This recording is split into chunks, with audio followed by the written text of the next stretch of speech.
Solidarité. Solidarité. Solidarité. Solidarité. Démocratie. Démocratie. Démocratie. Démocratie. Fraternité. Fraternité. Parité. Parité. Écologie. Écologie. Écologie. Bonjour ou bonsoir, puisque je ne sais pas à quelle heure vous nous regardez. De toute façon, c'est ou très tard ou très tôt. On a droit à un bon quart d'heure pour cette nouvelle émission de la campagne officielle. Alors, on a choisi, autour de Dominique Voynet, de rassembler un certain nombre de gens qui vont parler de thèmes divers et qui surtout représentent un petit peu la variété des soutiens à la candidature de Dominique. Alors, je vous les présente rapidement. Gilbert Wasserman, qui est là comme porte-parole de la Convention alternative progressiste. Marie-Christine Blandin, que vous connaissez sûrement, qui est la présidente depuis 92 maintenant de la région Nord-Pas-de-Calais, donc grosse responsabilité. Roger Winterhalter, qui est le porte-parole de l'alternative rouge et verte, maire d'une ville qui s'appelle Lutterbach.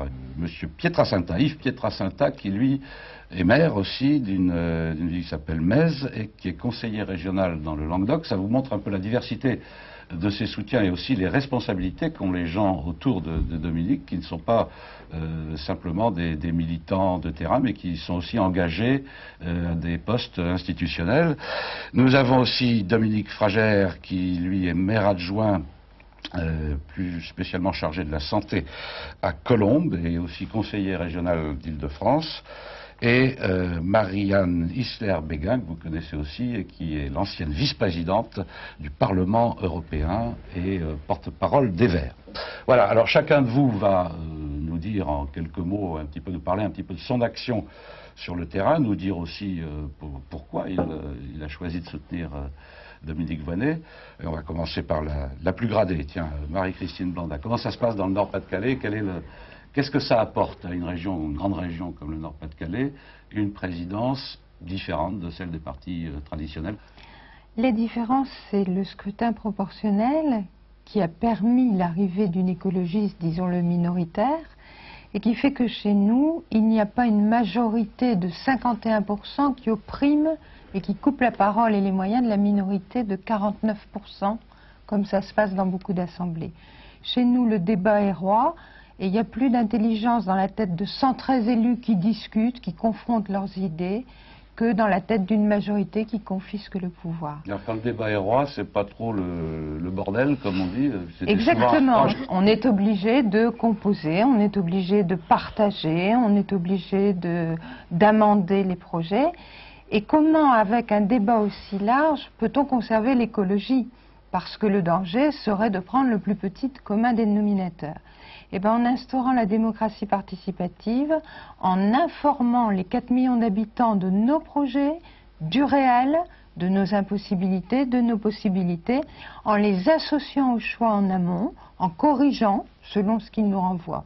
Je vais prendre un seul exemple, la coopération décentralisée.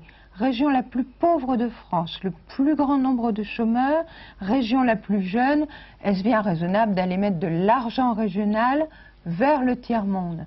Et bien, quand les gens savent que le but que nous poursuivons, 1% de l'argent, ça représente 40 fois plus proportionnellement que les autres régions, mais 1 kilomètre d'autoroute, ils seraient prêts à mettre 10 fois plus.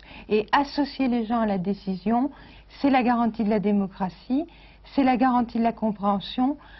La démarche de Dominique, qui convoite donc cette campagne des présidentielles, qui essaye de faire passer notre message, je pense qu'elle est fondamentale.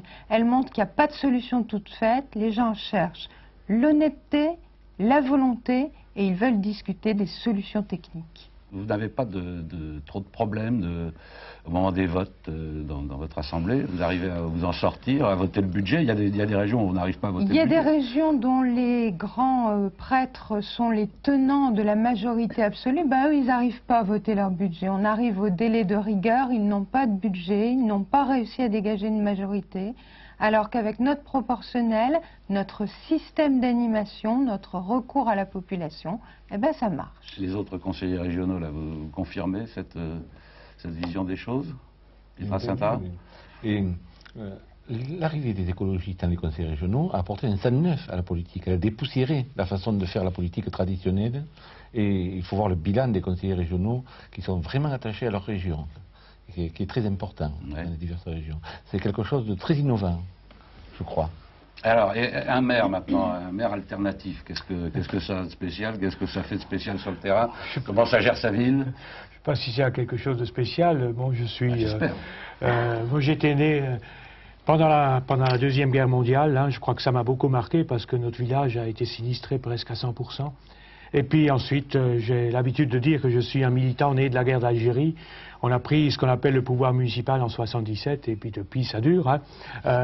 77 déjà, oui. Ça En fait un bail, hein. 77, j'étais à l'époque, j'appartenais encore au PSU, donc je reste attaché à ces idées, à cet idéal. Et puis on s'est dit, eh ben, avec nos moyens, avec nos possibilités, nos limites, on va essayer de mettre en pratique un certain nombre de choses, expérimenter sur le terrain, parce que je crois que les municipalités sont un très bon terrain d'expérimentation. On est aussi la première ville à s'être déclarée zone dénucléarisée, à la fois pour un symbole, mais aussi par solidarité avec ces gens de Tchernobyl, et depuis les enfants viennent, des scientifiques viennent également discuter avec nous sur les énergies renouvelables. Là, on a eu un échec. On a voulu avoir un projet de géothermie, et puis qui ne s'est pas réalisé, parce qu'en France, je crois gauche-droite, un seul combat pour le tout nucléaire, il faut bien le dire. Et puis, bon, nous, on pense à autre chose. Je crois qu'il faut aussi faire le bilan de ces échecs.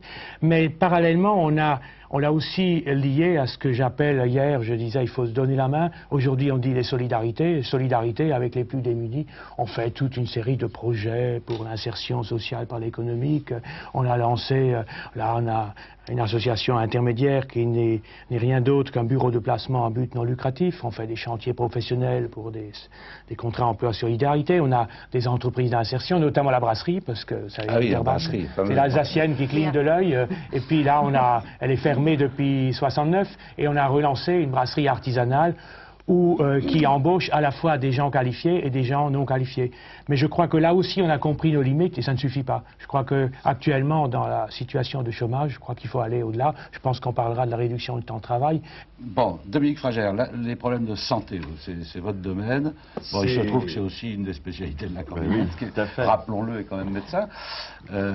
Comment vous gérez ça dans une grande ville de la Dans de la une région grande ville, parisienne? donc, comme Colombes, qui est une grande ville de l'agglomération parisienne, évidemment, le premier problème, c'est, je dirais, avec la crise et le chômage dans les cités. Hein. Moi, j'habite une cité populaire de 12 000 personnes, et je vois depuis 20 ans, je vois bien la dégradation et les problèmes, y compris de santé, au sens large du terme, que nous rencontrons, aussi bien pour les personnes âgées que pour les plus jeunes. C'est d'abord l'accès aux soins, tout bêtement. C'est une question qu'on pensait régler, des problèmes comme ça qu'on croyait régler, des acquis, et qui ne le sont pas. L'accès aux soins pour tous, y compris, c'est de la solidarité, comme disait Roger, pour les plus démunis, qui parfois sont toxicomanes, par exemple, hein, avec un sida qui galope. Dans mon département, qui est le plus riche de France, dit-on, hein, les Hauts-de-Seine, il y a entre décembre 92 et décembre 93, 1500 cas de sida, 31% d'augmentation comme taux de progression, et une singularité terrible, un mode de contamination, l'échange de seringues souillées chez les toxicomanes. Alors voilà pourquoi, par exemple, quand il y a urgence, je dirais priorité pour limiter la casse, il faut avoir des actions très concrètes sur le terrain. Gilbert Wasserman, le social dans cette campagne, vous êtes un petit peu le représentant de cette mouvance qui a rejoint petit à petit, ou du moins il y a eu convergence entre vos sensibilités, et vous vous retrouvez donc aujourd'hui à soutenir Dominique. Comment vous avez vécu cette campagne? Quels sont les thèmes que vous voulez porter en priorité? Je ne serai pas seulement le représentant du social dans Non, mais cette il en faut. campagne, j'assume aussi l'écologie. Je veux dire par là que, pour ce qui nous concerne, nous qui nous définissons comme la gauche alternative, c'est vrai que pour beaucoup d'entre nous, nous venons de la gauche traditionnelle, même justement, nous avons tiré le bilan de ces échecs, de ces impasses, et nous essayons de construire un nouveau projet. Et pour construire un nouveau projet, il nous semble indispensable de rencontrer l'écologie. Et c'est pour ça que nous plaidons pour un véritable mariage du socialisme et de l'écologie.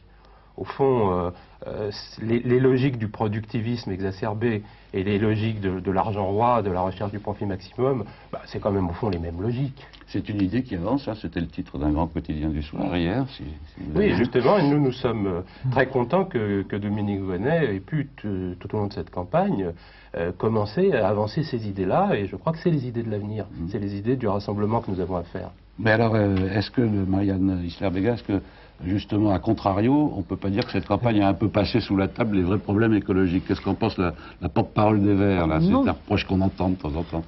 Pas du tout, parce que la preuve est faite qu'aujourd'hui, nombre de partenaires ont intégré aujourd'hui l'écologie. Pour nous, l'écologie, c'est un tout. Le social est intégré dans l'écologie, l'environnement est intégré dans l'écologie. Donc je crois qu'il y a encore quelques pas en avant à faire, mais c'est vrai qu'il faut le rappeler quand même. L'environnement, c'était le premier combat des écologistes. Il y a 20 ans, René Dumont, Monsieur Monod, Jean-Pierre Raffarin, ce sont des personnes qui ont porté les couleurs de l'écologie depuis 20 ans. Aujourd'hui, elles se concrétisent par des élus dans les différentes institutions. Moi-même, j'étais pendant 5 ans au Parlement européen, où nous avons réellement travaillé. Nous avons essayé de montrer que, aussi bien en France, en Europe, dans les pays de l'Est que dans les pays du Sud, aujourd'hui, nous devons passer à un développement écologiquement soutenable. Ce que nous appelons ici la transformation écologique de la société. Donc, et c'est vrai qu'en regardant ce qui est fait en France, en matière d'environnement plus particulièrement, eh bien, on n'avance pas. Rio, c'était il y a 3 ans, Berlin, c'était hier, rien n'avance. Pour vous donner juste un chiffre, le chiffre du budget du ministère de l'Environnement, 1,7 milliard, ce qui équivaut au fonctionnement de la très grande bibliothèque nationale. Donc c'est qu'aujourd'hui, le choix politique qui est fait en France, c'est pas le choix de la santé, c'est pas le choix de l'environnement, c'est pas le choix de l'écologie, c'est pas le choix du social. On n'a pas envie d'investir ni dans l'eau, ni dans l'air. Alors que il faut bien boucher les trous, voilà, mais on peut Lyonnais, etc. C'est pas sympa. Pour embrayer sur ce qu'a dit Marianne, je crois qu'il faut vraiment être des écologistes de terrain. C'est sur le terrain qu'on peut faire le développement local et relier avec le développement durable dont elle parle. Et on peut parler des grands problèmes dont Dominique a parlé dans la campagne électorale, mais les problèmes des déchets, le recyclage, la propreté de l'eau, la pureté de l'air, c'est très important. Ce qui se passe dans nos campagnes, dans nos villes, dans nos villages, c'est très important tout ça. Et donc, avec le Parti écologiste récemment créé, que nous représentons avec Dominique Fragère, nous sommes des humanistes, nous avons pensé que Dominique Voynet, c'est vraiment elle qui représente les écologistes de terrain, et c'est elle qui nous représente dans cette campagne des présidentielles. Et tout ça sans oublier, et elle mérite d'être vraiment écoutée. Tout ça sans oublier, comme le rappelait Marie-Christine Blandin, les problèmes de développement, les problèmes nord-sud, etc., qui sont vraiment aussi au cœur de notre démarche commune. Dominique, il t'appartient de conclure.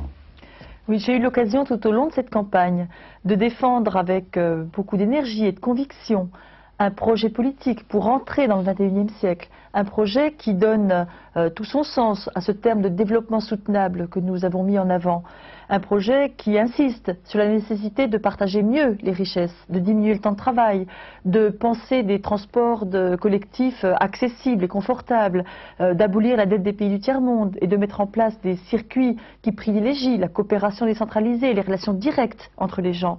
J'ai eu l'occasion d'assister sur les dégâts considérables d'un modèle de développement qui n'était maîtrisé par personne et qui était en fait qui s'était emballé sous la pression des grands lobbies et des grands corps qui sont assez irresponsables face aux lois du marché.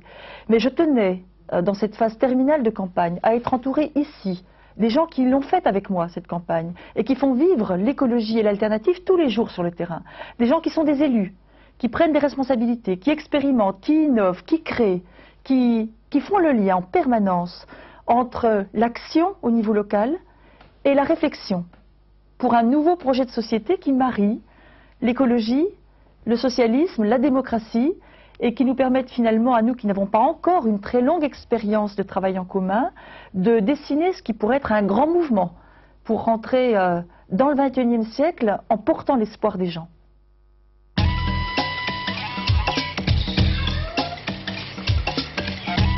Osez Dominique Voynet, ça change tout.